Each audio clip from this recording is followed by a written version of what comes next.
please forgive me. Today we have Plato's Republic. This will conclude my very sad attempt at reading and talking about Plato.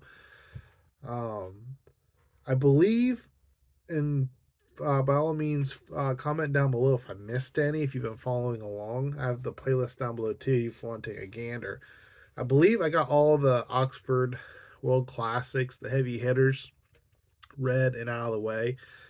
Hackett has like a complete Plato, I believe, but it's also like $50. And to be honest, I'm kind of tired of Plato, so I am very happy to end it here. There is another Oxford World Classics I did not get to, that some selected myths. However, it just seems to be excerpts from all the different dialogues that we've already talked about. This one, written around 375 BC,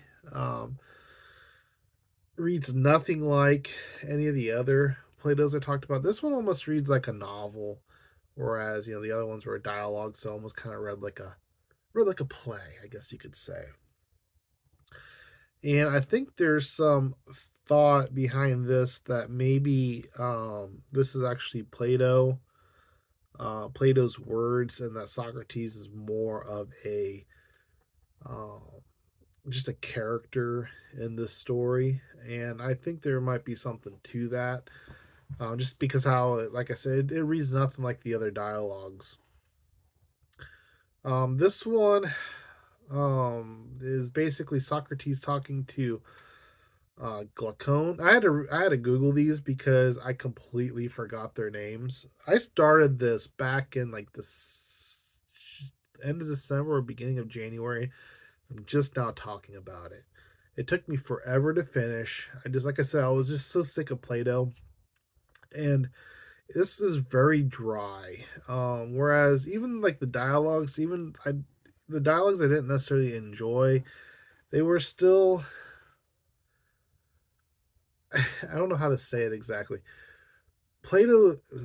Socrates is so obnoxious, uh, and there was an entertaining aspect to them. Just if nothing else, just the amount of obnoxiousness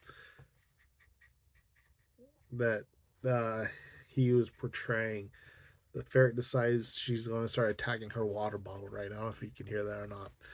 Um, this kind of evolves around the discussion. Oh, the people in it, I forgot. Glaucon. I'm gonna butcher these names. Adamantus, which those two are brothers, and Thrasymachus. Machu. I don't know. I can't read my handwriting. It revolves around the discussion of justice. Okay, you cut it out in there, and it goes on for like 400 pages.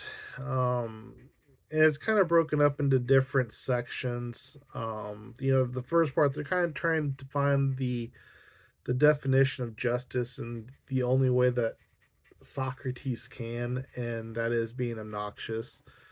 Um, then they kind of start talking about education, and then they go into talks about poetry. Then they go into talks about the soul, and how the soul is immortal. And then they start talking about probably the most the thing that probably get them canceled today, the communal property of women and children, and how they should kind of be communal.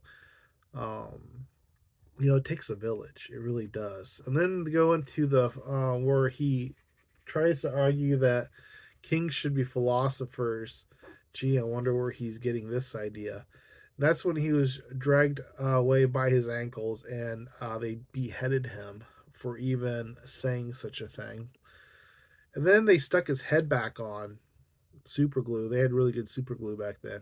Then they started talking about justice and government, and then how poetry is dumb and dangerous. And it's a lot. It's a lot. It's very dry. Um, like I said, it didn't read anything like the other ones, which I've said that now like 10 times. It was just a slog to get through. I know a lot of people absolutely love this book and get a lot out of it. Um, I think honestly, if I would have maybe started with this, and I hadn't been on a journey of reading a bunch of Plato, back to back to back to back, maybe I would have enjoyed it more. But by the time I got to this, I was just kind of over it. And so it is what it is. Maybe eventually, if I ever have a ton of free time, maybe when I'm retired and old and have nothing better to do, maybe I'll give another reread. Which I do plan on eventually rereading all of the Plato's I read. Actually, it'd be really nice if I could find a used copy of the complete Hackett version, because the five dialogues which I read in Hackett version were great. Um, so maybe one day, maybe I'll stumble upon it. Keep an eye out at the used bookstores and things, and maybe I'll retackle a bunch of this stuff and more at a later date. But as of right now, my Plato journey has ended. I am relieved, and I was really worried that I was even going to, because I almost didn't even sit down to do this video because it I just remember so little of it, and it was so spread out amongst a long time that I just know that this whatever video I did on this just would not go well. Which none of my Play-Doh videos have gone all that well. But if you decide that you want to read Plato's Republic, I have a link, affiliate link to bookshops.org down below. If you go on there, buy yourself a copy of Plato's Republic using my affiliate link, get a little taste of the action. You get an awesome book that you'll get a lot more out of it than I will, because you're a lot smarter than I am, at no additional cost. So, you help out my channel a little bit. You get an awesome book. You're helping a great cause. They feed a lot of money into independent bookstores. So if you're a anti Jeff Bezos guy or gal, um, it's a good website. So that's it for this one, peeps. Let me know down below what I got wrong and what I got wrong. I didn't get anything right. Let me know down below what you think of Plato's Republic, if you've read it, if you've not read it, if you, for some reason, have not read it, and by watching this video makes you really want to read it. I apologize to any students out there that was hoping for a really good Plato's Republic video, so you could pass your essay, because I did not help you at all. So that's it for this one, peeps. Cheers.